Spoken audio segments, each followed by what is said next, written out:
A lonely truck, dwarfed by the vast landscape, hauling freight along the Silk Route. This may soon change. I have a dream. I have a dream to see thousands and thousands of trucks transporting goods along the ancient Silk Road. That seemed to be the dream of more than 500 political and business leaders who discussed the revival of the ancient Silk Route in Almaty, Kazakhstan. Spanning across Central Asia, the Silk Route has fallen victim to globalization and containerization, depriving the landlocked countries of trade and economic development. Kazakhstan lies at the heart of the Silk Route, linking Europe and China.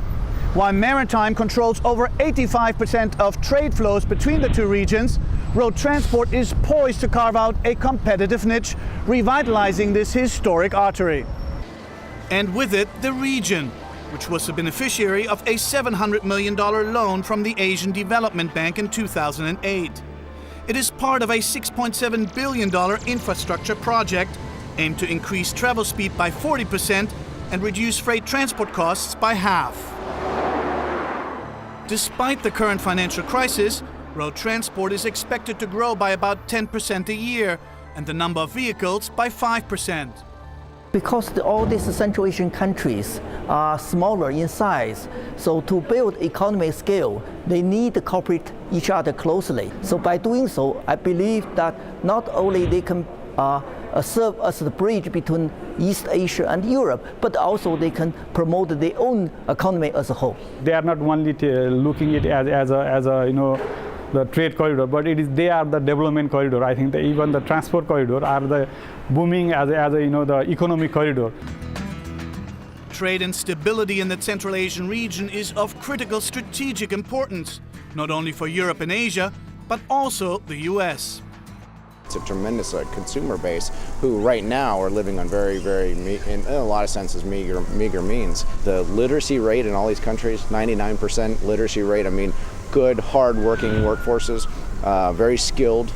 We will see, I believe, an emerging Eurasian. I believe it'll turn into an absolute strong, powerful region with tremendous potential and tremendous strength economically, politically, and from a security standpoint. We see road transport as a means to interconnect every single business in this region to every major world market in the world. And that's the way that these areas that have great need of development.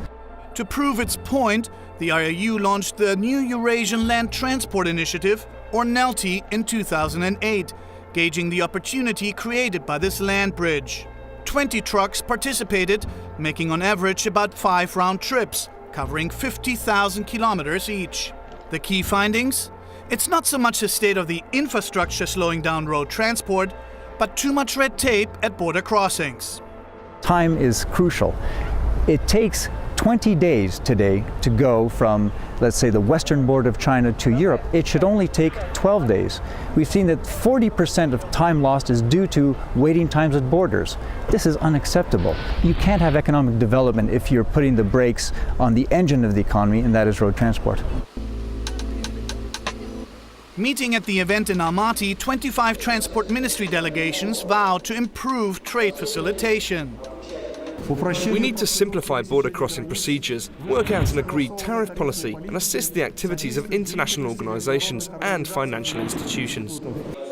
Such as the World Trade Organization, which is pressing for action. You need the political will at the top level to actually commit to the program. You really need to make it happen beyond paying lip service to it. With Russia, Kazakhstan and Belarus seeking WTO membership as a single customs bloc, trade flows are expected to improve dramatically. One of the big lessons of the single European market, that we have achieved an enormous amount, partly by building the infrastructure, but above all by dismantling borders. Another potential benefit of changing trade flows for the region, changing production processes. If you set up the trade route, all of a sudden you can start setting up production centers in these countries. There's cheap labor, and it'll be a new axis where we can have trade development. Now, by doing so, we'll actually bring prosperity, we'll bring progress, and eventually even peace to these regions, which is much needed. Validating the 2000-year-old Chinese saying, if you want wealth, build a road.